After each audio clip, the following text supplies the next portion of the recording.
I've got some great video to play for you here. This is video of how Democrats should be addressing so much of the nonsense being done by Republicans. Both of these clips are from Democratic Governor Gavin Newsom of California. Now, whoa, David, sir. I know you don't have to like Gavin Newsom's politics or that French Laundry COVID dinner during the time of all sorts of shutdown guidelines. Okay. To recognize that he gets the tone and the language that Democrats have to be using. Now, it seems pretty clear that Newsom is positioning himself to run for president or for the Democratic nomination in 2024. Great. Good for him. When we get the full list of who's running, I will evaluate the options and tell you who I support. Right now, the issue is he gets that there needs to be a certain edge and ruthlessness to how Democrats go after Republicans. Check out this first clip. This is from a Texas Tribune event over the weekend where Gavin Newsom is asked about the busing of migrants that's been done as a political stunt by Texas and California. I'm sorry, by Texas and Florida. And he morally frames the entire thing correctly. Take a listen. Look, it's clear that DeSantis broke the law. The question is, which law did he break? Did he break the laws of his own state? Did he break federal law?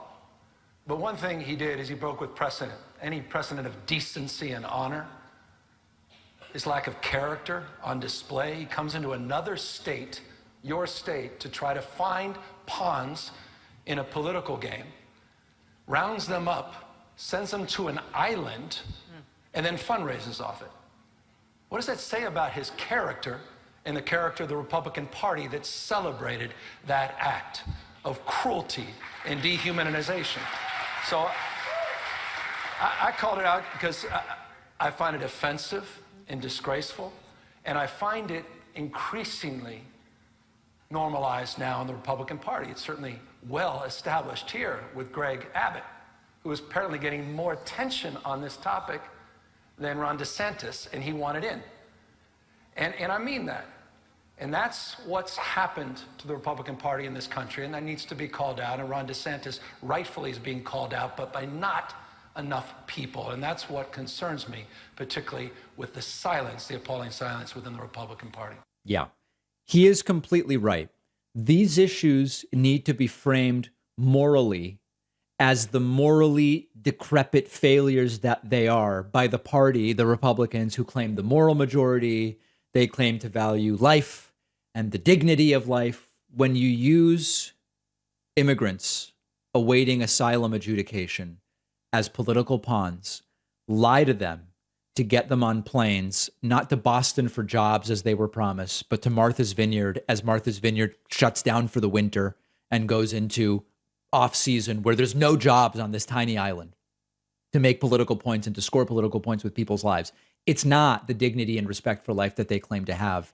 And Newsom gets it. Here's another clip of Newsom. And again, you don't have to say this guy aligns with me on every political view to recognize that there's very few Democrats that are actually talking about these issues in this way and framing them in this way.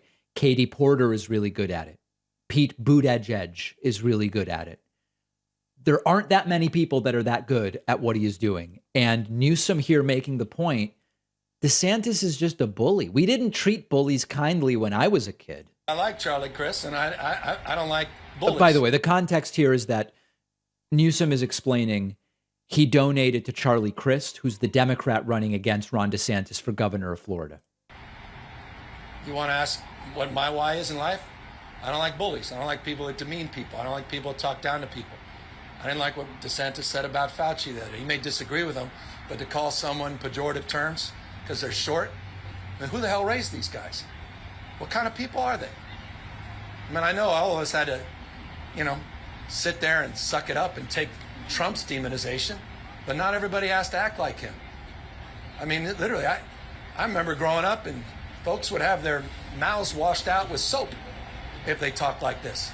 I got 4 kids. I don't want these guys being models. You attacking LGBT community, you attacking women. I mean, this guy's so extreme. You rape and incest. Ron DeSantis talks about freedom, and a young girl's raped by her father. doesn't have the right to her own body to make her own decisions? Sick. Spare me freedom. There's no freedom. There's no choice. So yeah, I'm standing up as a human being. Got to use those dollars, and I hope others of you send money to send a message that if that's the future of the damn Republican Party, this country's in real trouble. And that's what we've been saying for a long time. The left has the moral high ground on so many of these issues. The left has the moral high ground on the abortion issue. The right likes to claim it for themselves. But what is important is, can you articulate it clearly? And many Democrats struggle to articulate that moral high ground clearly. And what I like about Newsom is that he is doing that. Now, we can talk about who should represent Democrats on the presidential ticket in 2024 if Joe Biden doesn't run. That's a different question than is Newsom striking the right tone and getting down to the crux, really the kernel of truth, fundamental truth here about the disgusting nature of what the Republican Party has become. I believe that he is. Now, Chris has a very much uphill battle in Florida, and we've looked at the polling there. It doesn't look particularly good for Charlie Crist. But that's a different question than, is this the language and the tone that Democrats should be using? I believe the answer is yes. If you disagree with me, or if you agree with me, let me know. I want to hear from you.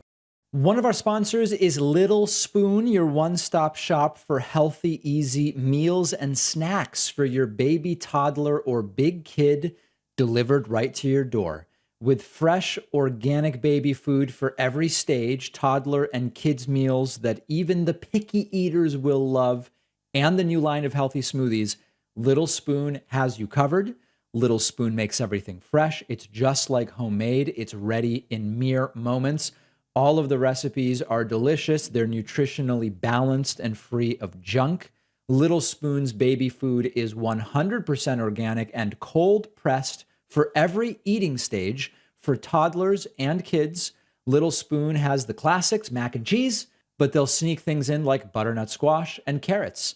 They have more adventurous meals, cheesy pupusas or chicken pot stickers. They're all kid approved, packed with nutrients, and Little Spoon's organic smoothies are perfect when you need something quick and easy. And the best part is kids' meals under $6 and baby food and smoothies under $3 each. Plus, you'll get 50% off your first order when you go to littlespoon.com and use the coupon code PACMAN50. The link is down below.